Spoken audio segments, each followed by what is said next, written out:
আসসালামু আলাইকুম রহমতুল্লাহ বারাকাতু। অনেকে প্রশ্ন করে থাকেন যে বাড়ির মধ্যে যদি টিকটিকি থাকে তাহলে সেগুলোকে মারতে পারবো কিনা, এগুলো হাদিস অনুযায়ী মারা ঠিক হবে কিনা, ইসলাম শরীয়ত থেকে মারার পারমিশন দেয় কিনা, অনেকে প্রশ্ন করে থাকেন। তো দেখেন, আপনাকে আমি প্রথমেই বলে দিই যে হাদিস অনুযায়ী শরীয়ত সম্মত আমাদেরকে চলতে হবে, যেহেতু তখন শরীয়ত এবং হাদিস অনুযায়ী পারমিশন দিচ্ছে কিনা অবশ্যই আমাদেরকে যাচাই করতে হবে। তাই বাড়ির মধ্যে টিকটিকি যদি অনেক থাকে, অনেক বলে নয়, যদি কমও থাকে, তবু এই টিকটিকিগুলোকে মারা কিন্তু একান্তভাবে বৈধ। তাহলে সেটা কি হাদিস অনুযায়ী মারা ঠিক হবে?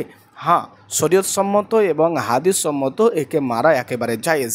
কেননা আল্লাহ রসুল সাল্লাল্লাহু আলাইহি ওয়াসাল্লাম বলেছেন, যদি কোনো ব্যক্তি টিকটিকিকে প্রথম আঘাতেই মারতে পারে তাহলে সে অনেক বেশি সওয়াবের অধিকারী হয়। কিন্তু সে যদি না পারে তাহলে হয়তো দ্বিতীয় আঘাত করবে। দ্বিতীয় আঘাতেও যদি তাকে মারতে পারে তাহলে প্রথম আঘাতে যতটা সওয়াব পাইতো সে, তার চাইতে কম সওয়াব পাবে। যদি দ্বিতীয় আঘাতে না মারতে পারে, নিশ্চয় তাকে তৃতীয় আঘাতে মারার চেষ্টা করবে। তাহলে তৃতীয় আঘাতে যদি মেরে ফেলে তাহলে বলছে দ্বিতীয় আঘাতে যতটা সওয়াব পেত তার চাইতে কম সওয়াব পাবে তৃতীয় আঘাতে মারলে। তো আপনি চেষ্টা করবেন যে প্রথম আঘাতেই তাকে মেরে ফেলা, অর্থাৎ এক বাড়িতেই মেরে ফেলার চেষ্টা করবেন।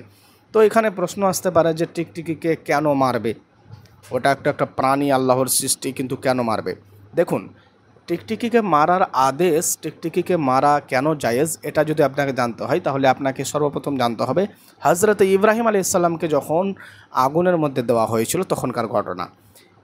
এই টিকটিকিকে মূলত মারার জন্য জায়েজ বা আল্লাহ রসুল আদেশ দিয়েছেন এই জন্যই যে টিকটিকি ছিল হজরতে ইব্রাহিম আলাইহিস সালামের শত্রু। অর্থাৎ যখন হজরত ইব্রাহিম আলাইহিস সালামকে আগুনের মধ্যে দিয়েছিলেন তখন কিন্তু এই টিকটিকিটাই মুখের ফু দিয়ে ওই আগুনটাকে আরও প্রজ্বলিত করার চেষ্টা করেছিল। এই জন্য আল্লাহ রসুল সাল্লাল্লাহু আলাইহি ওয়াসাল্লাম বলেছেন যে বাড়িতে যদি টিকটিকি দেখতে পাও, শুধু বাড়িতে নয়, অফিসে হোক বাইরে হোক, যেখানেই টিকটিকি দেখতে পাবে সেটাকে কিন্তু এক বাড়িতে মারার চেষ্টা করো। এক বাড়িতে না পারবে দ্বিতীয় বাড়িতে, না পারলে তৃতীয় বাড়িতে, তবে মেরে ফেলো। আশা রাখছি যে আপনি বুঝতে পেরেছেন যে টিকটিকি মারা জায়েজ কিনা। তো অবশ্যই যদি আপনার উপকার হয়ে থাকে আমার এই চ্যানেলটাকে অবশ্যই সাবস্ক্রাইব করে রাখবেন এরকম নিত্য নতুন ভিডিও পেতে।